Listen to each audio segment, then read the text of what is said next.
saya Nisna Nita, saya dari mahasiswa Universitas Bina Sarana Informatika, jurusan Administrasi Perkantoran.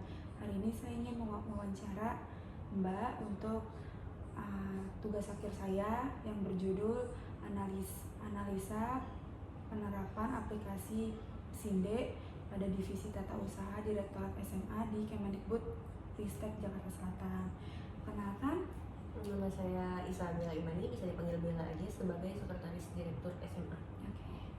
Mulai ya Mbak, pertanyaan pertama. Apa itu aplikasi SINDE?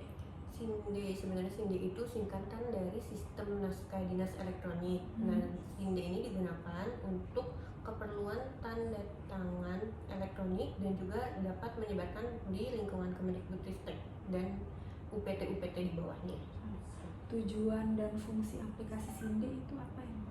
Seperti namanya, ini lebih ke tata naskah dinas terkait persuratan. Jadi kita kalau mau ngurus surat udah nggak manual tanda tangan basah lagi, tapi bisa menggunakan SINDE. Dan setelah di tanda tangan elektronik sendiri itu bisa dicek untuk keasliannya, jadi lebih meminimalisir adanya pemalsuan seperti itu. Oke, baik.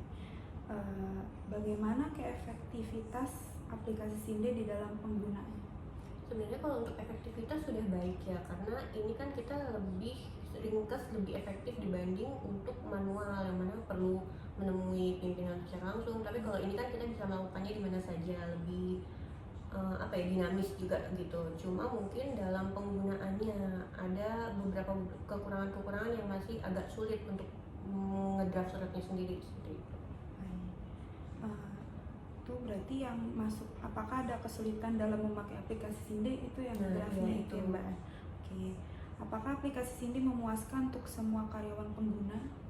Kalau untuk semua kurang tahu ya, tapi kalau untuk pribadi sih puas, cuma mungkin ada beberapa hal yang perlu ditingkatkan lagi untuk menambah efektivitasnya. Siapa saja yang berhak untuk menggunakan aplikasi SINDE di dalam persyaratannya? Kalau untuk persyaratan ini sebenarnya tergantung dari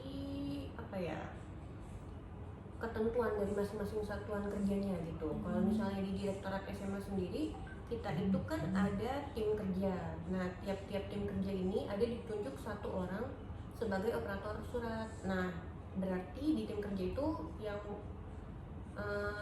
memiliki wewenang untuk membuat surat ya si operator surat yang ditunjuk ini. Tapi kalau untuk penyebaran suratnya, pengirim surat dan penerima itu semua karyawan dapat mengakses SINDE.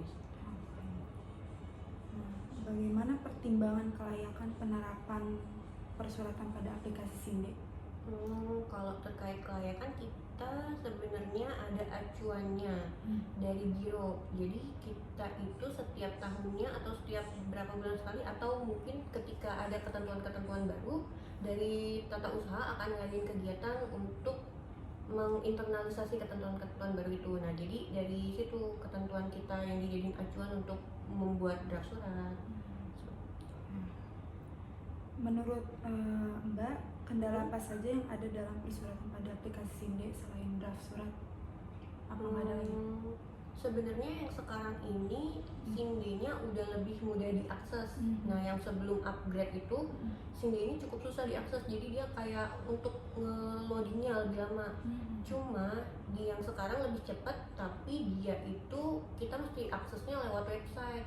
Kalau yang dulu itu ada aplikasinya, jadi kalau misalnya kita dapat surat masuk, itu kita ada notif, jadi kita lebih aware tuh kalau misalnya ada surat yang baru masuk. Sedangkan yang sekarang walaupun lebih cepat, tapi karena nggak ada notif, jadi orang kadang tuh suka kelewat kalau ada surat.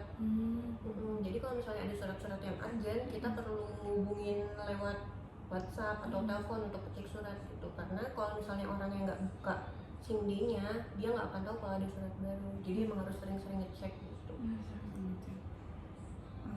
Saran dan masukan Mbak untuk persuratan pada aplikasi SINDE?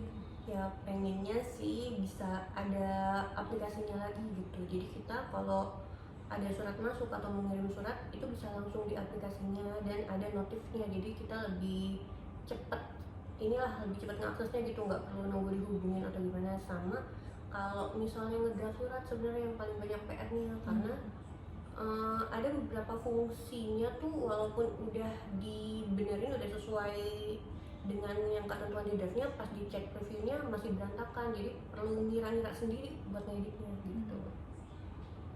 Apakah selama ini penerapan persuratan aplikasi Cindy perlu diubah? Enggak. Diubah sih kayaknya enggak, tapi kalau di upgrade lagi, diperbaiki mungkin gitu. Dah, terima kasih Mbak ya atas Sama-sama. wawancaranya, terima kasih banyak.